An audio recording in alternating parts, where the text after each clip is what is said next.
जितने भी हमारे मसीह भाई देख रहे हैं सभी को जय मसीह। दोस्तों बता दें कि इन दिनों बहुत ज्यादा सोशल मीडिया पर वायरल हो रहा है जो गोविंदा की वीडियो है। प्रभु यीशु मसीह के सामने घुटने टेक कर प्रेयर कर रहे हैं और उस वीडियो को वायरल कर दिया गया है, लेकिन वायरल कोई नहीं किए हैं, गोविंदा ने खुद किया है वायरल। इसका प्रूफ है क्योंकि अगर जो कोई उस वीडियो को वायरल करता, उस प्रेयर को रिकॉर्ड करके वायरल करता तो दूसरे आईडी पर रहता, लेकिन इस वीडियो आपको देखने को मिलेगा इंस्टाग्राम, गोविंदा की ही इंस्टाग्राम पे मिलेगा। तो दोस्तों गोविंदा ने खुद इस वीडियो को वायरल किया है, पोस्ट किया है। इसका व्यू भी करीब 8 लाख हो चुका है दोस्तों। तो इस वीडियो को गोविंदा ने खुद वायरल किया है। दोस्तों गोविंदा की पत्नी ने जो गलती किया था वो गोविंदा खुद परमेश्वर के सामने प्रेयर करके, प्रार्थना करके माफी मांग रहे हैं। इन दिनों देखने को मिलेगा दोस्तों बहुत सारा बॉलीवुड के जो लोग हैं जो प्रभु यीशु मसीह को बहुत प्यार कर रहे हैं। जैसे कि वीडियो में देखें कि कई लोग हैं जो इस पे वीडियो हम बनाए हैं कि कई लोगों ने प्रभु यीशु मसीह से प्रेम करते हैं। और दोस्तों जैसे कि फिल्मों से दूर होकर गोविंदा ने अभी परमेश्वर के शरण में आए हैं और प्रेयर कर रहे हैं, जैसे कि वीडियो क्लिप आप लोगों ने देखा। चलिए वीडियो को पूरा दिखाते हैं, उसके बाद आपसे मिलते हैं।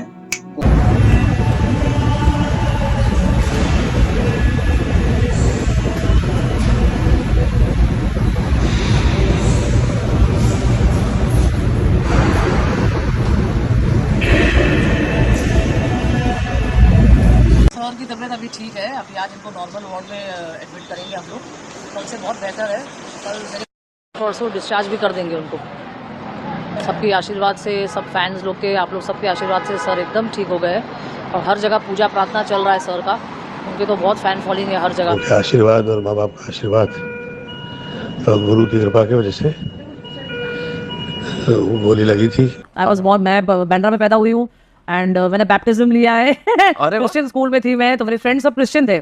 तो मैंने बोला यार ये लोग मास करते हैं, तो मैंने सुना था लेकिन बचपन में कि जो जीसस का ब्लड होता है वो वाइन होता है। तो मैंने बोला यार वाइन मतलब दारू।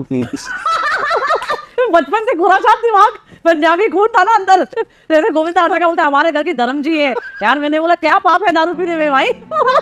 दोस्तों जैसे कि वीडियो ने आपने पूरा देखा, ये वीडियो गोविंदा की ही है जो प्रार्थना कर रहे हैं। जैसे दोस्तों पिछले दिनों में गोविंदा के साथ जो घटना हुआ था वो आप लोग बिल्कुल जानते होंगे कि गोली जो अच्छी कर रहे थे वो शूट करते समय गलती से उनके पैर में लगे थे और उसी समय उनकी पत्नी ने सारे लोग से प्रार्थना करने के लिए बोले थे और परमेश्वर भी उनके पुकार को सुने। और उसके बाद गोविंदा के जो रिकॉर्डिंग वीडियो था, रिकॉर्डिंग ऑडियो जो वायरल हुआ था वो खुद उसने वायरल किए और जिस तरह परमेश्वर से उन्होंने क्षमा मांगे। और आप लोगों ने जानते होंगे दोस्तों कि बॉलीवुड के एक्टर गोविंदा की पत्नी ने कुछ दिन पहले प्रभु यीशु मसीह के बारे में किस तरह मजाक उड़ाए थे और प्रभु यीशु मसीह को ब्लड को वाइन बताया, यानी दारू को बताया। तो दोस्तों इस सब घटनाएं के बाद एक वीडियो निकल कर आए हैं जिस वीडियो को मैं आप लोग के सामने दिखाना चाहता हूँ। उत्पत्ति 15। हम उत्पत्ति 15 के पहले 6 वचन देखेंगे। खुद पर नहीं परमेश्वर पर भरोसा रखें। अब्राहम ने कहा हे प्रभु तू मुझे क्या दे सकता है? मैं तो निर्वंश ही इस पृथ्वी को छोड़ जाऊंगा और मेरे घर का वारिस और मालिक ये दमिश्की एलीएजर ही होगा क्या? और अब्राहम ने कहा प्रभु मुझे तो तूने वंश नहीं दिया और क्या देखता हूं कि मेरे घर में उत्पन्न हुआ एक सेवक मेरा वारिस होगा। तब परमेश्वर का ये वचन उसके पास पहुंचा कि ये तेरा वारिस ना होगा परंतु जो तेरा निज पुत्र होगा वही तेरा वारिस होगा। और उसने उसे बाहर ले जाकर कहा आकाश की ओर दृष्टि करके तारांगण को गिन, क्या तू उनको गिन सकता है? फिर उसने उससे कहा तेरा वंश ऐसा ही होगा। तब अब्राहम ने परमेश्वर पर विश्वास किया। वाह, वो किसी और बात से कुछ अधिक चाहता था और वो था कि वो खुद की संतान पाए। ये उसका सपना था। हम सबका एक सपना है। हम सब कुछ न कुछ चाहते हैं। हम चाहते कि हमारे प्रियजन परमेश्वर से प्रेम करें। हमारे हृदय में एक सपना है, हम कुछ करना चाहते हैं। हम शायद परमेश्वर के लिए गाना चाहते हैं, शायद प्रचार करना चाहते हैं। शायद आपका सपना है कि आप कर्जे से बाहर आ जाएं और घर बनाएं, या शायद आपका सपना हो कि कल्याण के कार्य करें। हम सबके पास अपने जीवन के लिए सपने और दर्शन होने चाहिए। हम सबको किसी न किसी बात तक पहुंचना है। हम सबको परमेश्वर से मांगना है कि वो हमारे जीवन में महान काम करे, क्योंकि जो कुछ हम सोच सकते हैं और विचार कर सकते हैं उससे भी वो अत्यंत बड़ा काम करने के योग्य है। इसलिए परमेश्वर से बड़ी बातें मांगने से ना घबराएं। अब्राहम कुछ चाहता था, वो उसे पाना चाहता था। उसने सामान्यतः कहा, परमेश्वर जो कुछ मेरे पास वो किसी के लिए छोड़ जाने के लिए मेरे पास कोई नहीं है, तो मेरा जीवन क्या है? वो इसलिए एक बेटा चाहता था। प्रभु ने कहा, जो तू चाहता है मैं तुझे वही दूंगा, परंतु नहीं कहा कि कब। क्या ये यहीं पर रुकावट नहीं है? आप अपने अंदर गहराई में जानते हैं, मैं जानती हूं कि परमेश्वर इसे करेगा। मुझे उस पर विश्वास है। मैं उसके वचन पर विश्वास करती हूं और विश्वास करती हूं कि परमेश्वर इसे करेगा। मैं नहीं जानती कि वो इसे कैसे करेगा और इसे कब करेगा। ये मेरे लिए असंभव लगता है। उस पर विश्वास रखे। अब्राहम ने परमेश्वर पर विश्वास रखा। परमेश्वर ने कहा, मैं इसे करूंगा, जो असंभव दिखता है उसे मैं करूंगा। परंतु अब अध्याय 16 देखिए। शरीर में आने के लिए उसे पूरा एक अध्याय भी नहीं लगा। मैं नहीं जानती कि अध्याय 15 और 16 के बीच कितना समय बीता, परंतु हम अनुमान लगाएंगे कि शायद ज्यादा समय नहीं बीता, क्योंकि हमारे पास अधिक समय तक राह देखने की योग्यता नहीं है। हम शुरू में उस पर विश्वास करते हैं, भरोसा करते हैं, उसकी स्तुति करते हैं और जल्दी ही हम बड़ा विचार प्राप्त करते हैं। क्या यहां कोई मेरे समान आपको बड़े विचार का अभिषेक मिला है? हाँ, हाँ, हाँ?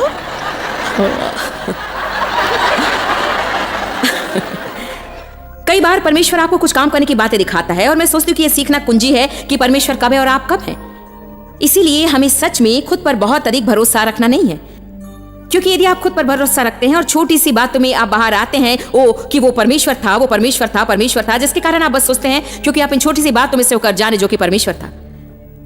कदम बाहर निकाल कर ढूंढने में मुझे कोई समस्या नहीं है, सच में नहीं है। मैं कई बार सोचती हूं कि यदि आप सोचते हैं कि कुछ परमेश्वर की ओर से है, बस एक ही तरीके से आप इसे खोज सकते हैं और वो है कि आप बाहर जाकर देखें, परंतु आपको सावधानी से कदम निकालना होगा। फिर आपको कदम वापस लेकर कहना होगा कि ठीक है, हम यहां वापस जाएंगे, फिर जाएंगे और प्रभु से ताजा वचन प्राप्त करेंगे। हमें बस इतना ही सीखना है कि परमेश्वर का अनुग्रह किस पर है और उसका अनुग्रह किस पर नहीं, इसे जानने के लिए जागरूक हो जाएं। आप जागरूक रहना सीखें कि बादल कब चल रहा है और कब बादल नहीं रुका है, और हमें उसके नीचे रहना है। हमें सावधान रहना है कि हम संदूक को किसी नई गाड़ी में रखकर उसे घुमाने की कोशिश ना करें। आप में से कहीं नहीं जानते कि मैं क्या कह रही हूं, परंतु दाऊद वाचा का संदूक वापस शहर में लाना चाहता था और परमेश्वर ने जिस तरह बताया था उसे उस तरह से लाने की बजाय, जो कि संदूक परमेश्वर आगे था, वो नियंत्रण कर रहा था। उन्होंने एक नई गाड़ी बनाई। वो कोई पुरानी गाड़ी नहीं थी, उन्होंने नई गाड़ी बनाई थी। वो अच्छा था, एक अच्छी नई गाड़ी थी और उन्होंने संदूक गाड़ी में रखा और कोई बग्गी में सामने बैठा और उसे चलाने लगा। और परमेश्वर दुखी हुआ और उसका क्रोध लोगों पर भड़का। वो तो परमेश्वर की तरह से होना चाहिए था। तो परमेश्वर पहले स्थान पर रहने वाला था, या वो पूरी तरह नहीं रहने वाला था। ये तो परमेश्वर की तरह होने वाला था, या फिर बिल्कुल ही नहीं। परमेश्वर के साथ लड़ना झगड़ना बेकार है। जानते क्यों? वो हमेशा जीतता है। यदि आप में से कुछ लोग आनंद नहीं ले रहे तो भी मैं ले रही हूं। इसके लिए बस आधा अध्याय लगा और उन्हें एक बड़ा विचार आया। अब सारे अब्राहम की पत्नी, अध्याय 16 वचन 1 से, उसे कोई संतान नहीं हुई, परंतु उसकी एक मिस्त्री नौकरानी थी जिसका नाम था हाजिरा। और सारे ने अब्राहम से कहा, परमेश्वर ने मेरी कोख बंद कर रखी, सो मैं तुझसे विनती करती हूँ कि तू मेरी नौकरानी के पास जा। संभव है कि मेरा घर उसके द्वारा बस जाए।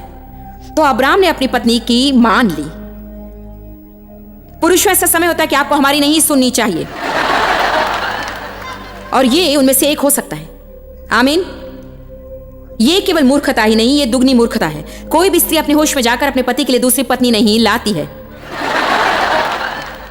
और सोचती है कि वो काम करेगा।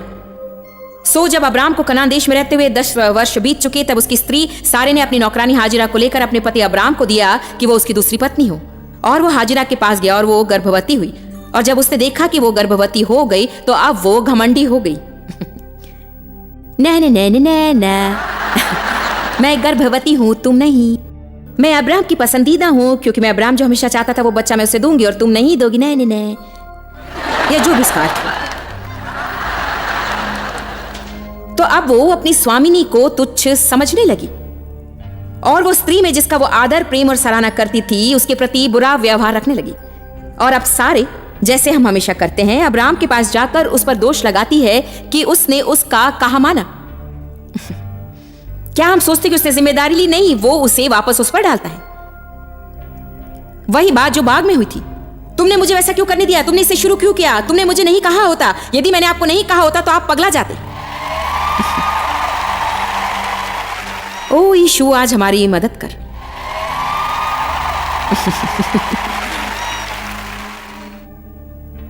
फिर ये आगे बढ़ते चले जाता है। उसने इश्माइल को जन्म दिया और ये यहां बड़ा अजीब है। इश्माइल का अर्थ है युद्ध करने वाला, यही उसके नाम का अर्थ है, युद्ध करने वाला। उसने केवल परेशानियां ही लाई। अंत में जैसे परमेश्वर ने कहा, और ये कई वर्षों बाद हुआ, मैंने अंत में अनुमान लगाया कि यदि मेरे पास इश्माइल होता तो कई वर्षों तक मुझे उसके डायपर्स बदलने पड़ते। क्या कोई इस विषय में मेरे साथ है? एक दिन मैं सेवकाई में कुछ करने के लिए तैयार हो रही थी। मैं जानती थी कि परमेश्वर चाहता था कि मैं उसकी राह देखूं, परंतु मैं उसे इतना अधिक चाहती थी और मैं उसकी राह देखना नहीं चाहती थी, और इसीलिए किसी ने आकर मुझसे कहा उसे करने में आपकी मदद करूंगा। ओह, यह परमेश्वर ही होगा।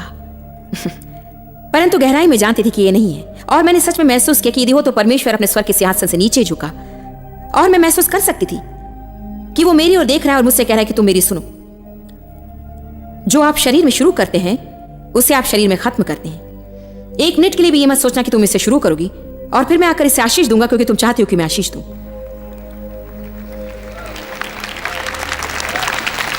हमारे जीवन में उन बातों के विषय बहुत सी गड़बड़ियां हैं जिससे हमने शुरू किया था और परमेश्वर ने आशीष नहीं दी। और हम नहीं समझ पा रहे कि परमेश्वर हमारे विचारों को आशीष क्यों नहीं दे रहा है। वो तो करता और सिद्ध करता है, और जो उसने शुरू नहीं किया उसे खत्म करने की उसकी कोई जिम्मेदारी नहीं है। परंतु जब वो शुरू करता है तो यदि हम उसके साथ में पूरे मार्ग में बने रहें तो वो उसे अवश्य पूरा करेगा। मुझे नहीं मालूम कि आपको पूरी कहानी मालूम है या नहीं, परंतु अंत में उनको प्रतिज्ञा की संतान मिलती है। उसका नाम रखते हैं इज़हाक। इज़हाक का अर्थ है हंसी। संदेश क्या है? यदि आप अपनी मर्जी से करें तो युद्ध होते रहेंगे। आप परमेश्वर की प्रतिज्ञा की राह देखेंगे तो आप हंसी और आनंद और शांति और अच्छा समय और निर्दोष होना पाएंगे। सुनिए, वो परमेश्वर को स्तुति देने के योग्य है।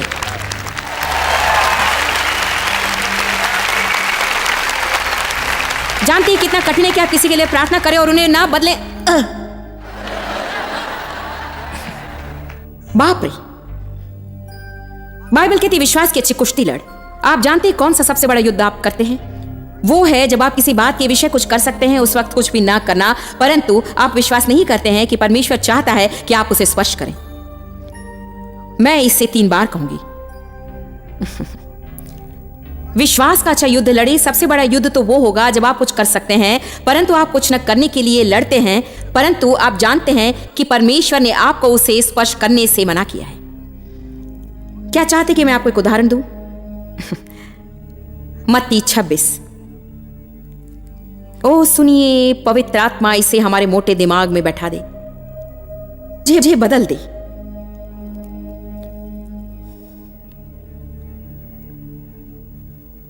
उस पर विश्वास करने पर हम उसके विश्राम में प्रवेश करते हैं। लोग खुश क्यों नहीं है? उन सब शरीर के छोटे मोटे कामों के कारण हम उन बातों को करना चाहते हैं जिसमें परमेश्वर नहीं है। खुद को बदलने की कोशिश, लोगों को बदलना चाहते हैं, हमारी सेवकाई बढ़ाना चाहते हैं, पैसा लेना चाहते हैं। कोशिश। मैंने लगभग मरने तक कोशिश की और अंत में मैंने पाया प्रार्थना, प्रभु पर विश्वास और प्रार्थना। मत्ती 26 पद 45। फिर वो चेलों के पास वापस आए और उससे कहा, क्या तुम अभी भी सो रहे हो और विश्राम कर रहे हो? देखो, घड़ी आ पहुंची और मनुष्य का पुत्र पापियों के हाथ पकड़वाया जाता है जिनका मार्ग और स्वभाव तो परमेश्वर के विरुद्ध काम करता है। उठो, चलो, देखो, मेरा पकड़ने वाला निकट आ पहुंचा है। वो ये कह रहा था कि देखो, यहूदा जो बाहरों में से एक था आया और उसके साथ महायोजकों और लोगों के पुरनियों की ओर से बड़ी भीड़ तलवारें और लाठियां लिए हुए आई। उसके पकड़ने वाले ने उन्हें पता दिया कि जिसको मैं चूम लूं वही है, उसे पकड़ लेना। और तुरंत यीशु के पास आकर कहा, हे खबी, नमस्कार, अभिवादन, तुझे तंदुरुस्ती मिले। और उसको गले लगाकर बहुत चूमा, नकल की कि समर्पण के साथ कर रहा है। और यीशु ने उससे कहा, हे मित्र, यह अद्भुत है कि यीशु उसे अभी भी मित्र कह रहा है। जिस काम के लिए तू आया है उसे कर ले। तब उन्होंने पास आकर यीशु पर हाथ डाले और उसे पकड़ लिया। और देखो, यीशु के साथियों में से एक ने हाथ बढ़ाकर अपनी तलवार खींच ली और महायाजक के दास पर चलाकर उसका कान उड़ा दिया। तब यीशु ने उससे कहा, अपनी तलवार काठी में रख ले, क्योंकि जो तलवार चलाते हैं वे सब तलवार से नाश किए जाएंगे। क्या तू नहीं समझता कि मैं अपने पिता से विनती कर सकता हूं और वो स्वर्गदूतों की 12 पलटन से अधिक मेरे पास अभी उपस्थित कर देगा? परंतु पवित्र शास्त्र की वो बात ऐसी ही होनी आवश्यक है, उसे ऐसी ही पूरी होना है। उसी घड़ी यीशु ने भीड़ से कहा, क्या तुम तलवार और लाठी लेकर मुझे डाकू के समान पकड़ने के लिए निकले हो? मैं हर दिन मंदिर में बैठकर उपदेश देता और तुमने मुझे नहीं पकड़ा। परंतु ये सब इसलिए हुआ कि भविष्यद्वक्ताओं के वचन पूरे हों। तब सब चेले उसे छोड़कर भाग गए। और यीशु के पकड़ने वाले उसको बंदी बनाकर ले गए। मैं सोचती हूं कि हमें इसकी कल्पना करनी चाहिए। यीशु सर्वशक्तिमान परमेश्वर, परमेश्वर का पुत्र, सर्वोच्च, यहूदा द्वारा पकड़वाया जाता है, जो उसका मित्र होने का दिखावा करता था। उसने इन चेलों को परमेश्वर पर भरोसा करना सिखाया था, और जैसे ही मुश्किल समय आया उन्होंने सब बातें अपने ही हाथों में ले ली और उसी समय उन्होंने हमला करने की कोशिश की। हमारा शरीर हमेशा हमला करना चाहता है। प्रभु का धन्यवाद हो कि आप मेरे साथ वैसा व्यवहार नहीं करेंगे और उसके अनुसार नहीं करेंगे। मैं और परमेश्वर की राह नहीं दे सकती कि वो मेरी रक्षा करे। मैं खुद तुमसे बदला लूंगी। तुमने मुझसे सही व्यवहार नहीं किया और मैं तुमसे सही व्यवहार नहीं करूंगी, क्योंकि ये तो जायज नहीं है। यदि तुम सोचते हो मैं तुमसे बातें करूंगी तो तुम गलत हो। जिस रीति से यहूदा ने यीशु से व्यवहार किया, वैसा व्यवहार यीशु ने नहीं किया। हमें दूसरे लोगों को जैसा चाहे वैसा व्यवहार करने देना है। वे जो करने जा रहे हैं उन्हें वैसा करने दे, परंतु हमें निरंतर हमेशा जैसे हमें वैसे ही बने रहना है, और हर समय हमें बदलने के लिए शैतान को लोगों के द्वारा मौका नहीं देना है। यीशु हमेशा एक जैसे ही था। क्यों? क्योंकि बदला लेने के लिए उसने परमेश्वर पर विश्वास किया। उसने खुद ही अपनी देखभाल करने की कोशिश नहीं की। वो जानता था कि यदि वो परमेश्वर की राह देखे तो प्रभु उसकी देखभाल करेगा। मेरी सुनिए, यदि आप सच में अपना भरोसा प्रभु पर रखते हैं तो इस पृथ्वी पर कोई मनुष्य नहीं और नरक की कोई दुष्ट आत्मा नहीं है जो आपको उन बातों को लेने से रोक सकती है जो परमेश्वर ने आपके लिए रखी है, यदि आप अपनी आंखें परमेश्वर पर रखते हैं तो। जैसा आप चाहते हैं शायद इसके लिए उससे अधिक समय लगे, और शायद आप जिस रास्ते से जाना चाहते हैं उससे अधिक ये लंबा रास्ता, और आप जो सोचते हैं उससे ये रास्ता शायद मुश्किल होगा, परंतु यदि आप अपनी आंखें परमेश्वर पर लगा रखेंगे और अपने हाथ उन बातों से दूर रखेंगे तो अंत में आप परमेश्वर की इच्छा अवश्य अपने जीवन में पाएंगे। अचानक आपका बदलाव आएगा, और जानते हैं आप तब क्या कहेंगे? अरे ये परमेश्वर है। वही तो वो चाहता है। वो सारी महिमा लेना चाहता है, सारी स्तुति लेना चाहता है। वो चाहता है कि आप ये ना सोचें कि आपने इसे किया है। वो नहीं चाहता कि हम नबूकदनेस्सर के समान हो, देखो मैंने कैसे कैसे बड़े काम किए और मैं और मैंने मेरी एक मूर्ति बनाई और सबको उसके सामने हर समय झुकना होगा। प्रभु ने कहा मैं तुझे दिखाऊंगा तुझे क्या मिला है, और एक ही क्षण में उसने उसका राज उसे छीन लिया, और फिर वो 7 वर्षों तक जानवर के समान जीवित रहा, और अंत में वो फिर अपने आप में आया और उसने कहा ओ प्रभु जिसे उठाता है उसे वो नीचे भी ला सकता है। और जब मनुष्य खुद को ऊंचा उठाता है, परमेश्वर उसे नम्र करेगा। तो मेरे पास नया विचार आया है, आइए हम सब परमेश्वर की सेवा करें।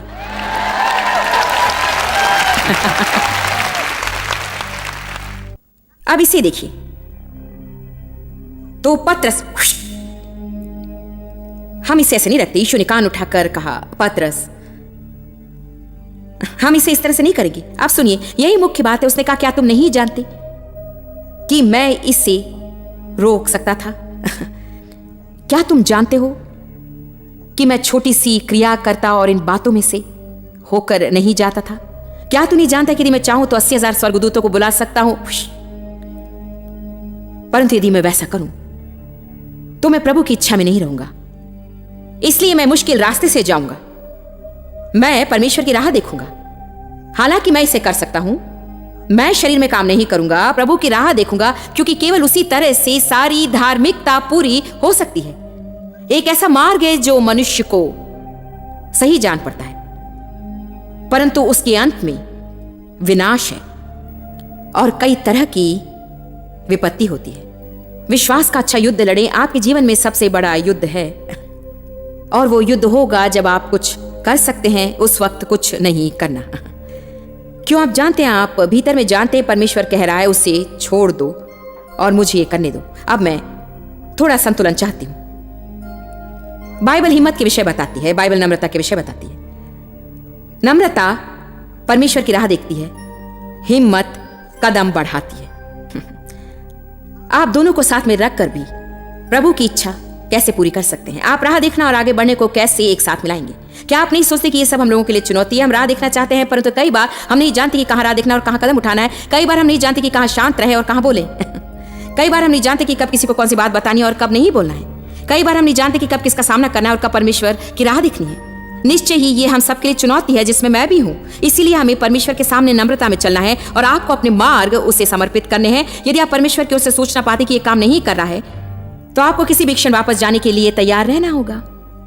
आपको बताऊं ये कैसे मेरे व्यवहारिक जीवन में काम करते, और ये इतना व्यवहारिक होगा कि आप इसे समझ सकेंगे। कई वर्षों पहले जो कुछ मुझे चाहिए था उसके लिए मैं 3 हफ्तों तक लड़ने के लिए तैयार थी। जब मैं कुछ चाहती थी, मैं इसे बड़े आक्रामक रूप में शुरू करती थी।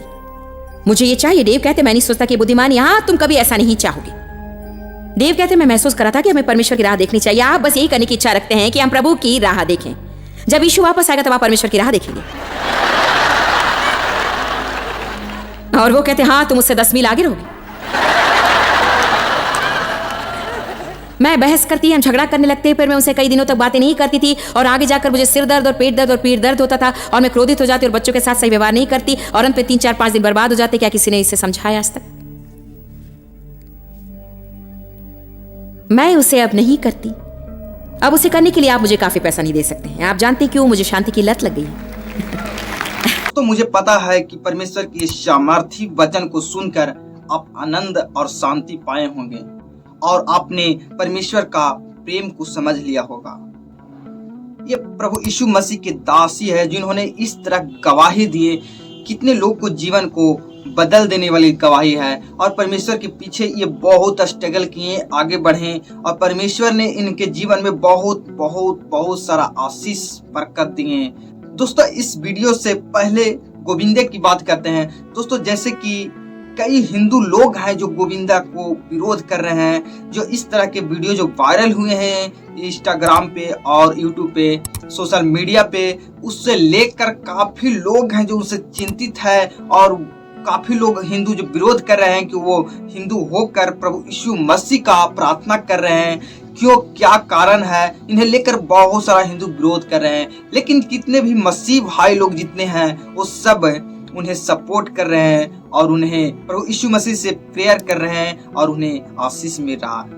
दोस्तों हम यही चाहते हैं कि जितने भी भाई लोग हैं जो दुख संकट में हैं, प्रभु यीशु मसीह उन्हें शांति दे और उन्हें हर समस्या को हल करे। हम लोग यही चाहते हैं, परमेश्वर से ही विनती करते हैं कि जितने भी प्रभु यीशु मसीह को मानने वाले हैं सब खुश रहें, मस्त रहें। दोस्तों एक वचन कहता है जैसे कि 1 यूहन्ना 1:9 में, यदि हम अपने पापों को मान लें तो वह विश्वास योग्य है और धर्मी है और हमारे पापों का क्षमा करेगा और हमें सब अधर्मों से शुद्ध करेगा।